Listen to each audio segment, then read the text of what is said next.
حضرت عائشہ صدیقہ رضی اللہ تعالیٰ عنہ فرماتی ہیں میرے پاس ایک عورت آئی تو میں نے اس کے ساتھ 2 بیٹیاں تھی اس کی، میرے پاس 3 کھجوریں تھی، میں نے اس بی بی کو دے دی، 2 بیٹیاں تھی۔ اس عورت نے کیا کیا، میں دیکھ رہی تھی، ماں تھی نا اور بیٹیوں کی ماں تھی، اس نے پہلے ایک ایک کھجور دونوں بیٹیوں کے منہ میں ڈالی اور پھر جو کھجور اس کے پاس بچ گئی میرا خیال تھا یہ کھائے گی، لیکن اس ماں نے اس کھجور کے 2 ٹکڑے کیے اور وہ بھی اپنی بیٹیوں کے منہ میں ڈالے۔ حضرت عائشہ صدیقہ فرماتی ہیں اس کا عمل اتنا حسین تھا، اس بی بی کے اس عمل کے اندر اتنا حسن تھا کہ میری آنکھوں میں بھی وہ بات رہ گئی، دل میں بھی رہ گئی، روح میں بھی سما گئی۔ اس کے حسن اور تاثیر کو میں بھلا نہ سکی، شام تک وہ کیفیات، وہ انداز، وہ اس عورت کا طرز، اس کا وہ انداز میری طبیعت کے اندر بار بار مجھے اس کی طرف متوجہ کرتا رہا۔ شام کو محبوب تشریف لائے، نبی کریم صلی اللہ علیہ وسلم شام کو جب تشریف لائے تو حبیب پاک علیہ السلام کو میں نے بتلایا، میں نے کہا حضور بی بی آئی تھی،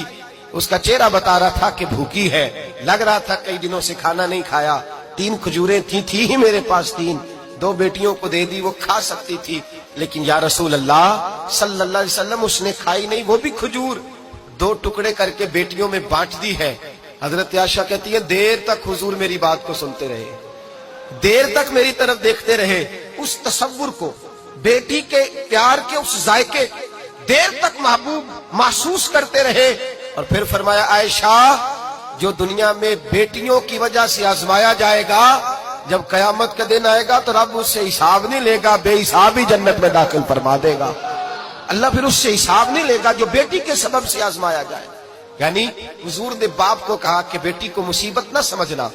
اگر کبھی اس کے میکے سے جھگڑے کا پیغام بھی آ جائے،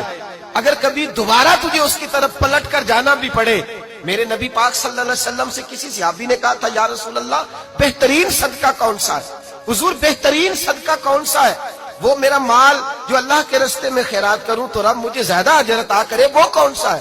تو میرے نبی پاک نے فرمایا اگر تیری بیٹی واپس لوٹ آئی طلاق کی وجہ سے یا بیوہ ہو کر واپس آ گئی